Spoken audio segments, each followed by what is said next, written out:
All right, Laker fans, y'all be honest.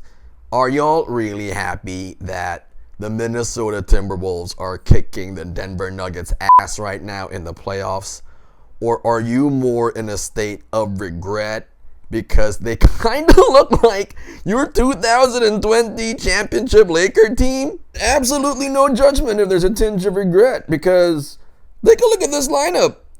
It is designed almost the same way as the Minnesota Timberwolves are right now, and it's designed to specifically beat a team like the Denver Nuggets.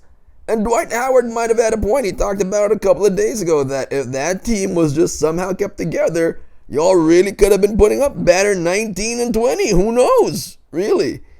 And right now, it's just fun to see these Laker fans, you Laker fans, supporting the Minnesota Timberwolves right now. Big market team fan base supporting a small market team fan base, because a lot of it really just feels like, man, that could have been us. The casuals need to be stopped before they ruin this man's career. Now, honest to the man above, can we just please stop it for a brief second?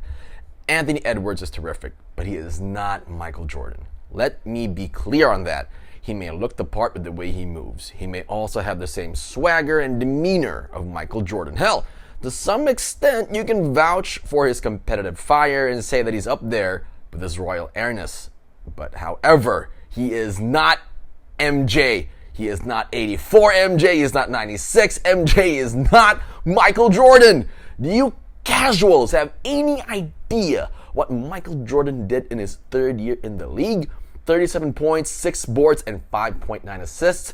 Averaged 31.7 points, 5 boards, and 5 assists through 3 years. Anthony Edwards, 24 points, 5 boards, and 3.7 assists per game. Averaging 21.8, 5 boards, and 3.7 assists through those years. That's so you can have context with proper framing. Now, let's be very clear here as well. Before you start selectively reading and throwing a hissy fit, we're not trying to demean or undervalue Anthony Edwards. We're simply saying that all of you casuals need to stop with the desperation. You know why?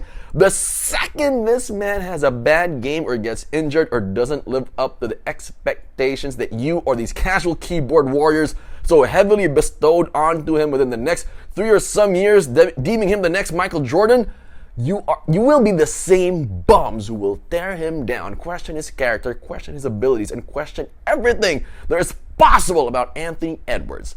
And the toxicity needs to be brought to a screeching halt.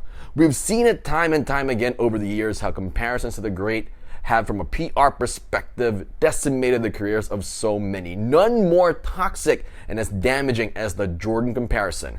And while it is entertaining to see who could take the mantle, it needs to be bestowed on a player with more context and depth. That said, Anthony Edwards is Anthony Edwards. Whether he becomes, surpasses, or is to the equal of the great Michael Jordan is something we will all have to wait and see.